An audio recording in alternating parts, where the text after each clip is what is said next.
Okay, so now we are back again and we will just see an important topic, that is condition statement, if, elif and else.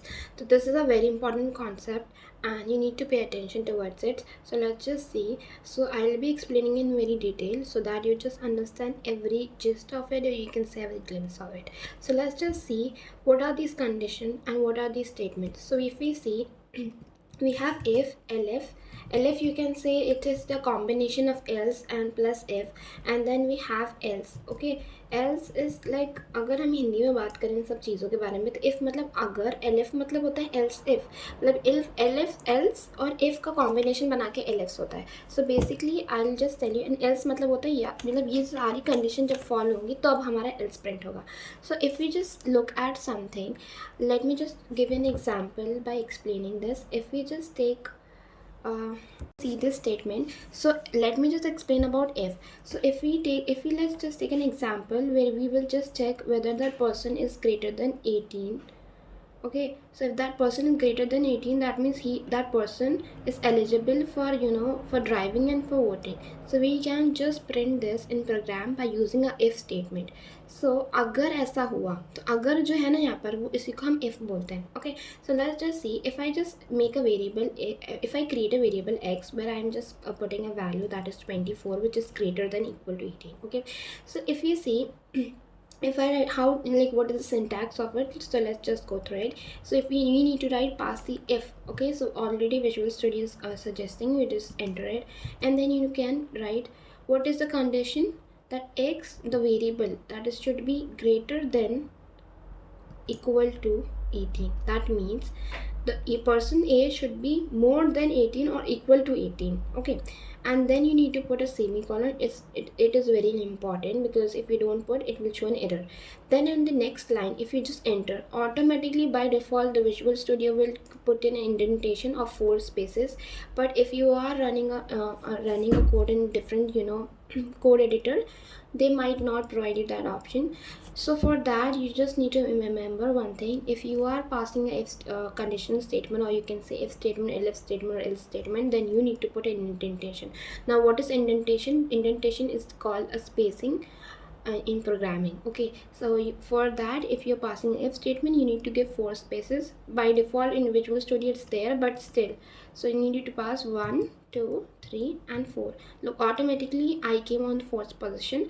Now if I write print, it will not show error. But if I just start writing print over here, if I write print, it will show error, because this code will show error and it cannot be run. So therefore you make sure you are giving a proper indentation to your code. Then you need to call your print function. And I actually, what was the condition behind this code, that if the age is, what was the condition behind this code, that the age should be greater than equal to 18, right? So what was the condition, that the person can vote, right?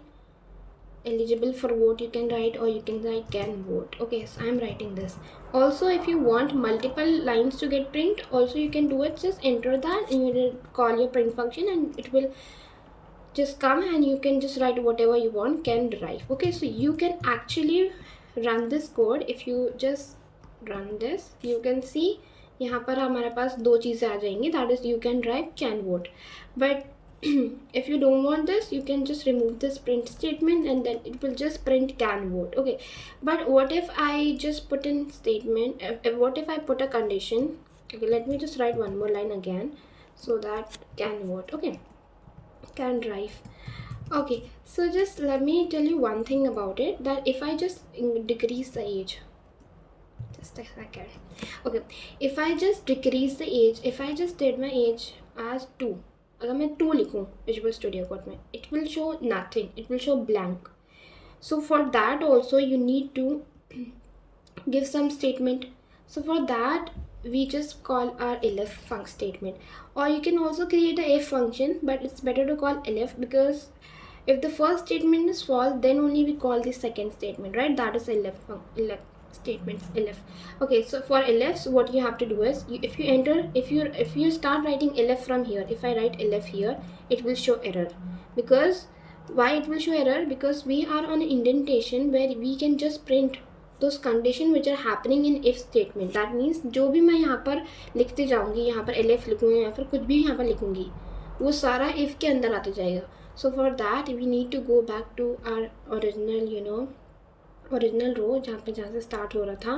तो यहाँ से आप अगर आप elif लिखोगे तो यहाँ पर एरर नहीं आएगा, बिकॉज यहाँ से ये प्रूफ हो गया है कि यहाँ पर आपका जो है इफ़ वाले स्टेटमेंट जितनी भी आपको प्रोवाइड करेंगे वो सारी अब हट चुकी हैं. और अब आप नया सिरे से एक और स्टेटमेंट बना रहे हो जो कि एलिफ में होने वाली है. And what you are going to write, if the age is smaller than 18, ठीक है, and then you put a semi colon and then you print.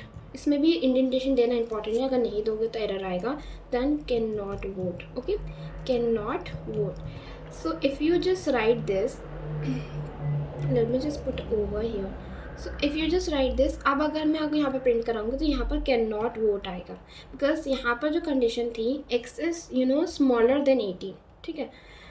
अब अगर मैं यहाँ पर, बट ऐसा तो नहीं होता ना कि मतलब 18 से बड़े जितने भी हो, आपको इंसान जो है 95 का है 70 का, उसको भी मैं गाड़ी चलानी थी. इट्स नॉट पॉसिबल, बिकॉज क्या होता है उम्र के साथ हमारी आई साइट वीक हो जाती है, तो there is the cause of accident, मतलब एक्सीडेंट होने के चांसेस बढ़ सकते हैं. तो अब हमें एक अच्छा सा स्टेटमेंट अच्छे से प्रोग्राम होने की निशानी बनानी पड़ेगी.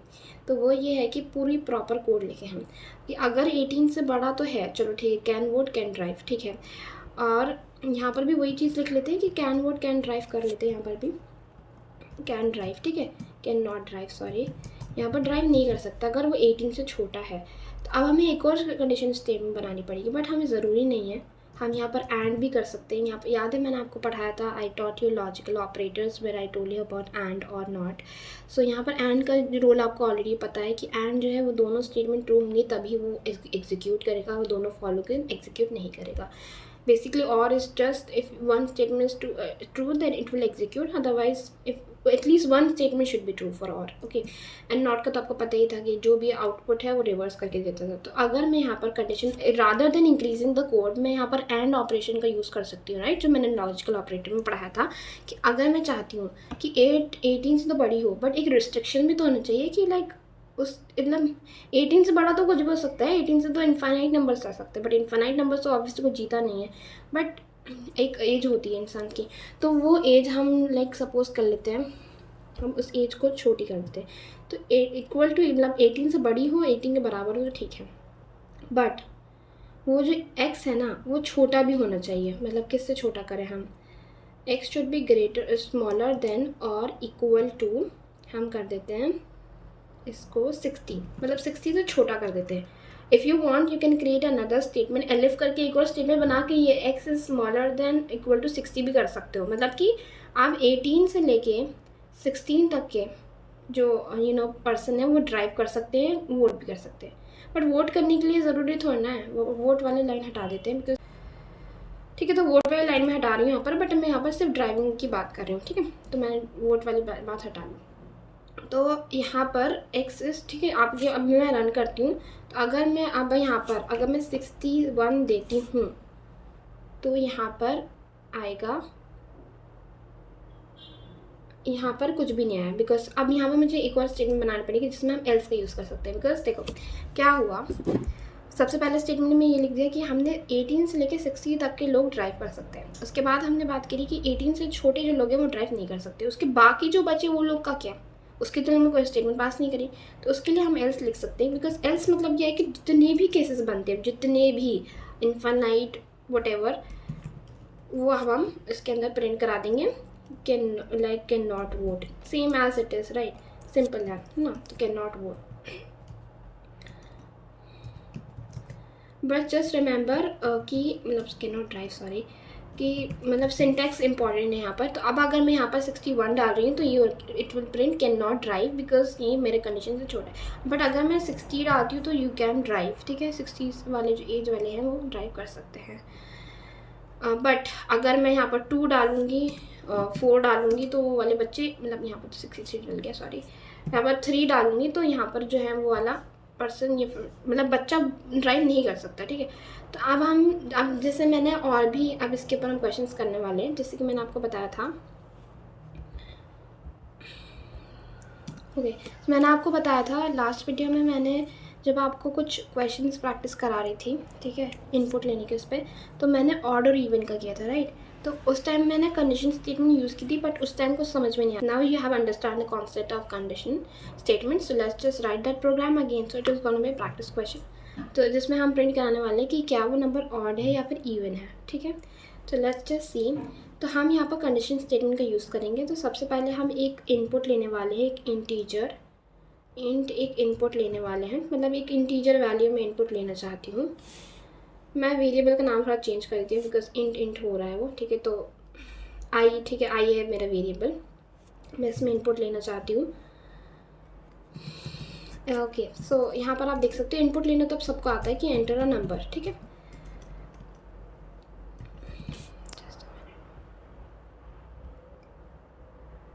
Okay, so you can see I am writing enter a number. अब वो जो भी यूज़र इनपुट करने वाला है, जो भी नंबर होगा, ठीक है, वो इंटीजर होगा.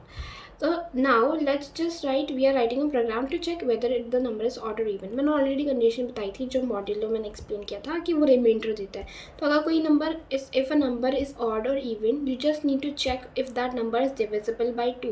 सो how do you check the divisibility or it is divided by 2? We can just use a simple operator that is called modulo. So we will just write जो भी हमारा वेरिएबल है इफ. पहले तो इफ, अगर हमारा variable if हमने लिखा, then I, if I modulo 2 is equal to 0, मतलब कि अगर हमारा जो आई, जो भी यूज़र जो इनपुट देगा, जैसे सपोज ने दिया 2, तो क्या 2 0 मतलब 2 से डिवाइड है, मतलब 0 आ रहा है 2 को डिवाइड करने पे, तो हमारा प्रिंट होना चाहिए इवन. ठीक है, ये हमें प्रिंट कराना है. तो you can see print even. यहाँ पर मैं इवन लिख देती हूँ, EVN. एंड अगर जैसे अब और भी यूज़र तो कुछ भी दे सकता है, अब हमारे ऊपर तो डिपेंड है नहीं, कोई रिस्ट्रिक्शन दिया नहीं है, तो हम एल्स यहाँ पर यूज़ कर सकते हैं rather than LF. If you want LF तो एलएफ भी यूज़ कर सकते हैं, but else is better because else जो सारी पॉसिबल कंडीशंस है, मतलब कि अगर वो कोई मुझे ऑड नंबर दे, ठीक है, तो वो सारी कंडीशन पे वो ऑड प्रिंट कराएगा. तो हम एल्स लिख लेते हैं rather than creating more cases. तो क्योंकि हमें पता है हमें तो सिर्फ ऑड, हमें सिर्फ चाहिए इवन नंबर्स, राइट. तो हम रेस्ट जो है वो ऑड प्रिंट करा देंगे, ऑड होगा. ठीक है, तो हमने एल्स प्रिंट कराया, उसके अंदर मैंने लिख दिया ऑड. ठीक है, तो अब हम रन करेंगे इस कोड को. तो अब मैं सपोज देती हूँ, मैं इनपुट देना चाहती हूँ कि 34 दिया, तो ये इवन आ गया. अब मैं फिर से ये रन करती हूँ कोड को और मैं देना चाहती हूँ इस बार 1, तो 1 पे भी ऑड आ गया. एंड अगर मैं देना चाहती हूँ फिर से रन किया 0, तो देखते हैं इवन आ गया. ठीक है, तो now let's just, I hope you have a very good understanding about this concept. So let's just have more practice question. And मैं थोड़ा सा और बताना चाहती हूँ इसके बारे में. तो let's just take a best example, that is traffic light. तो ट्रैफिक लाइट हम एक लाइट करके वेरिएबल बना देते हैं, जिसमें ट्रैफिक लाइट तो आप सबको पता है कि सिग्नल जो हम बात करने वाली हूँ. तो अगर सपोज मैं ग्रीन, ठीक है, मैं नहीं ग्रीन नहीं, येलो, मैंने येलो लिखा. ठीक है, I have written yellow on the light. तो लाइट जो है अभी फ्लैश कर रही है, जो ट्रैफिक सिग्नल लाइट वो येलो. ठीक है, तो अब मैं चाहती हूँ कि जो कंडीशन स्टेटमेंट यहाँ पर पुट करना चाहती हूँ कि अगर जो लाइट येलो शो कर रही है तो यू शुड यू नो से slow down. Sorry, basically slow down होता है येलो का मतलब, और you can say look at it. और रेड का मतलब होता है स्टॉप. ठीक है, और ग्रीन का मतलब होता है गो. ठीक है, तो अब अगर मैं यहाँ पर चाहती हूँ इफ़ आई वॉन्ट, तो let's just pass the condition statement. So if I want, if light is equal to if light is equal to green, मैं ग्रीन के बारे में बात करती हूँ. and don't forget to put them in quotation because it's really important, and don't forget the semicolon. then print कराना है आपको, you can go. okay, आप यहाँ पर go print करा दो. बट अगर लाइट जो है यहाँ पर येलो शो कर रही है, जैसे कि मैं लाइट शो कर रही है, तो if light is equal to you can put the quotation yellow, then you can print wait. okay, and if the light is showing yes, मतलब कि अगर हमारी लाइट शो कर रही है, मैंने if ले लिया है बट यहाँ पर LF ले सकते हो बिकॉज if बार बार नहीं सही लग रहा है, LF लेना है. ठीक है, you can create F but make sure LF is better because पहला वाला स्टेटमेंट कैंसिल आउट होके नेक्स्ट वाले पे जाएगा. ठीक है, और अगर आप जैसे सोचो कि पहले LF लिख लूँ, इट्स नॉट पॉसिबल, क्योंकि LF स्टेटमेंट पहले इफ़ LF के लिए F का होना पहले ज़रूरी है. ठीक है, बट इफ़ के लिए LF का होना ज़रूरी नहीं है. ठीक है, तो LF मैं फिर से स्टेटमेंट पास कर रही हूँ. If light is equal to if my light elif statement में पास कर रही हूँ यहाँ पर। इफ़ अगर मेरी लाइट की वैल्यू रेड है तो you need to print, you need to stop. Okay, so we will just stop on that signal. Okay, so you can see, अब अगर मैं यहाँ पर और भी कुछ चीज़ हो सकती है. सपोज अगर कुछ लाइट दिखा ही नहीं रही है, ऐसा भी तो केस हो सकता है. कभी कभार क्या होता है कि लाइट टूट जाती है जिसमें कोई भी कलर डिस्प्ले नहीं होता है, तो वट ऐसा भी केस बनता है. तो एल्स जितने भी, अब इसके अलावा जोन से भी कलर दिखाएगा, ऑब्वियसली कोई कलर डिस्प्ले नहीं होगा, बट स्टिल अगर लाइट टूट गई है तो यहाँ पर प्रिंट करा दो लाइट इज़ ब्रोकन.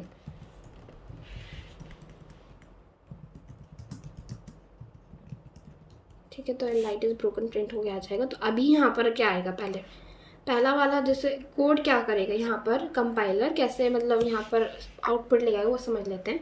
तो सबसे पहले तो वो देखेगा कि हमारा वेरिएबल येलो है. ठीक है, मतलब वेरिएबल लाइट है उसके अंदर येलो हमने वो स्टोर कराया है. उसके बाद वो पहला जाएगा कि पहली स्टेटमेंट क्या है, क्या हमने भी ग्रीन लिखा है यहाँ पर, नहीं तो कैंसिल हो गया. सेकेंड पे जाएगा क्या येलो लिखा है, तो हाँ. बाकी वाले जो स्टेटमेंट है वो सब कैंसिल आउट हो जाएंगे. ठीक है, तो यहाँ पर देखो वेट आ गया है. अब अगर मैं यहाँ पर कोई और सा कलर, मतलब यहाँ पर मैं मतलब कुछ भी डिस्प्ले नहीं हुआ है, मतलब सपोज मैं पिंक लिख देते हैं, हालांकि ऐसा कुछ होता नहीं है, बट स्टिल तो एट दैट केस पिंक मतलब लाइट इज़ ब्रोकन आएगा, बिकॉज सारी की सारी स्टेटमेंट फॉल्स हो गई है इसलिए. So I hope I have build a very good concept of this statements. And also let's just do one more question which is really important, जो interviews में पूछते भी हैं, about palindrome and not palindrome. So what is palindrome, what is not palindrome, मैं सब समझाती हूँ. So now we will be writing a program where we will be checking out whether the the string, or you can say whether the list is palindrome or not. So how we are going to write this program? So we will use the string functions which I have told you in this lecture only, or in the previous lecture. Just go and check it out. Okay, so now let's just see.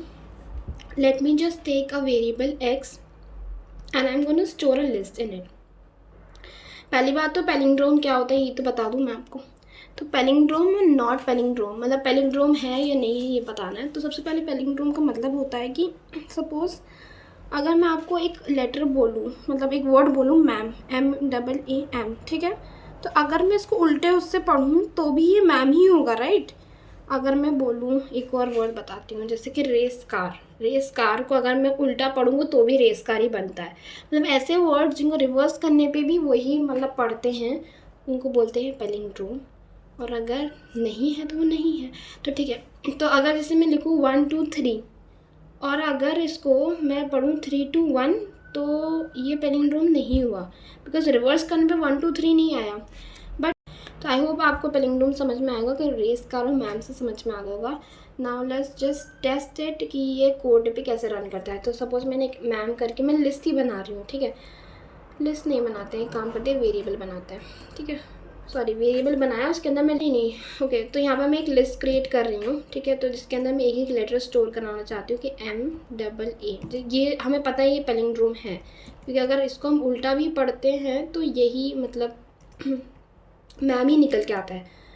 तो let's just check हमारे code में. तो देखो यहाँ पर we will pass you need to use functions. तो सबसे पहले हम एक x_ करके कॉपी बनाने वाली हूँ, जिसमें मैंने आपको कॉपी का भी मतलब बताया था कि कॉपी फंक्शन क्या होता है. Basically it just create a original copy, it creates the same copy of it without disturbing the original copy. ठीक है, तो यहाँ पर मैंने एक वेरिएबल बना लिया एक और x_copy, where we will just copy the same list. Copy ऐसे करके मैंने बना दिया है. इसमें ऐसे मैंने विजुअल स्टूडियो कोड से सजेशन मिल जाएगा आपको. देखो x.copy करके x.copy.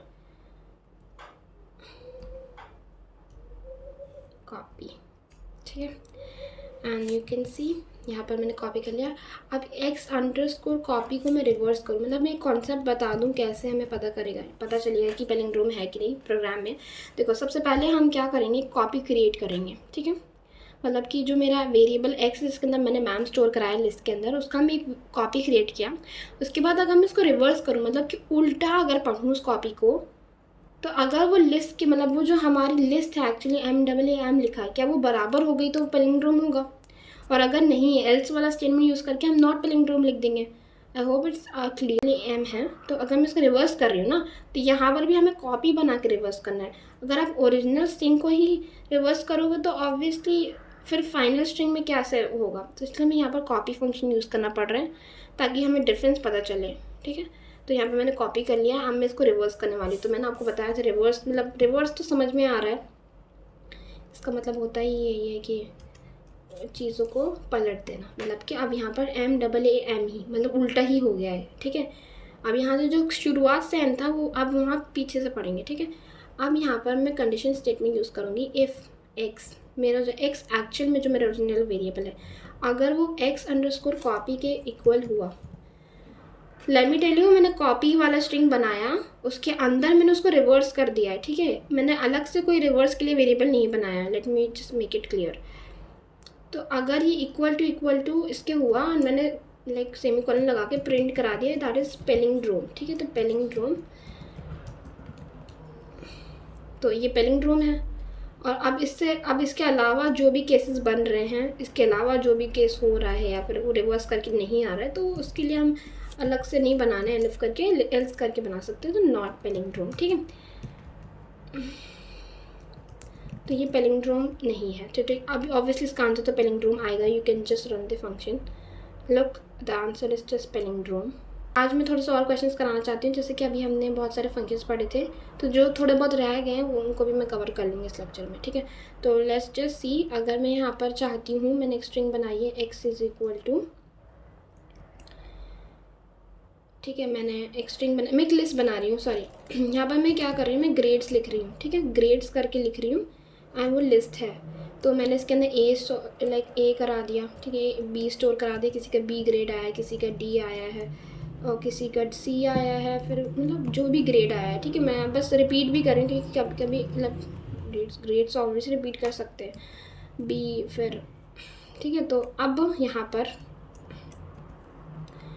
मैं ज़्यादा ए लिखना चाह रही हूँ बिकॉज मुझे ना टास्क परफॉर्म करना है। ठीक है, सी, ठीक है, तो ठीक, तो अब आपको यहाँ पर दो चीज़ें करनी है। इसको सबसे पहले जो ग्रेड है इसको सॉर्ट करना है, यू नो जो एक्चुअल में A to Z होता है उससे, उसके अकॉर्डिंग। एंड दूसरा इसमें काउंट बताना है कि सी का, तो ये अभी हमने प्रैक्टिस किया था, तो फिर से प्रैक्टिस कर लेते हैं। अभी हमने सीखा था, तो प्रिंट करेंगे हम फंक्शन को।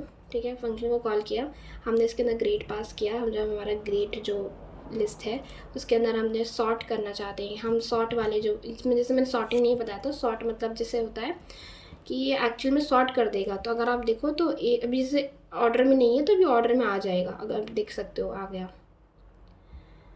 तो देखो अभी नन आया है, बट अगर आप एक्चुअल में ग्रेड को प्रिंट कराओगे, देखो नन क्यों है वो भी मैं बता देती हूँ। प्रिंट ग्रेड करना पड़ेगा यहाँ पर, मैं बताती हूँ बिकॉज यहाँ पर नन क्यों है मैं रीज़न बताती हूँ। पहले आप ग्रेड प्रिंट करा लेते हैं। तो यहाँ पर देखो अब ए से बी आ गया है, ए से बी सब सॉर्ट हो गया। पहले ए 3 बार लिख लिया, फिर बी फिर सी फिर डी। तो यहाँ पर नन इसलिए आ रहा है क्योंकि जो ग्रेड डॉट सॉर्ट है वो कुछ ऐसा कुछ खास आउटपुट नहीं है, उसका काम ही फंक्शन है कि वो सिर्फ जो है चीज़ों को सॉर्ट करता है। अब उसके अंदर से रिटर्न कुछ नहीं होके आ रहा है। ठीक है, तो अब let's just complete this list also. तो अब मैं चाहती हूँ सॉर्ट कर लिया, अब मैं चाहती हूँ कि रिवर्स ऑर्डर में सॉर्ट हो। तो उसके लिए मैं ऑलरेडी बता चुकी हूँ कि इससे पहले शायद मैं बताया, बट मैं फिर से बता देती हूँ प्रैक्टिस के लिए। ग्रेड डॉट सॉर्ट करेंगे, यहाँ पर सॉर्ट लिखेंगे SORT। अब मैं चाहती हूँ उल्टे उसमें, तो अंदर आप reverse is equal to true करना होता है। ठीक है, तो यहाँ पर रिवर्स इज इक्वल टू, यहाँ पर अगर आपको उल्टे उसमें करना है तो आपको रिवर्स इक्वल टू ट्रू लिख देना है। ठीक है, यहाँ पर आप फॉल्स लिख सकते हो, तो मतलब फॉल्स मतलब उल्टे तरीके, मतलब सीधे तरीके से कर देगा। ठीक है, तो TRUE लिखना पड़ेगा, तो कैपिटल T यहाँ पर मेक श्योर। तो देखो आ गया। अब प्रिंट कराओगे तो अब जो चीज़ें थी आपकी उल्टी उसमें आ जाएंगी। पहले तो नन प्रिंट होगा क्योंकि इसका भी कुछ काम वो नहीं है, तो प्रिंट ग्रेड कराना पड़ेगा। ठीक है, ग्रेड को प्रिंट कराना पड़ेगा। अगर आप उसको प्रिंट करा रहे हो तो वो तो नन ऑप्शन देगा। ठीक है, नन आउटपुट देगा। आप देख सकते हो अब यहाँ पर पहले D C B ऐसा है। ठीक है, तो अब हम ये समझ में आ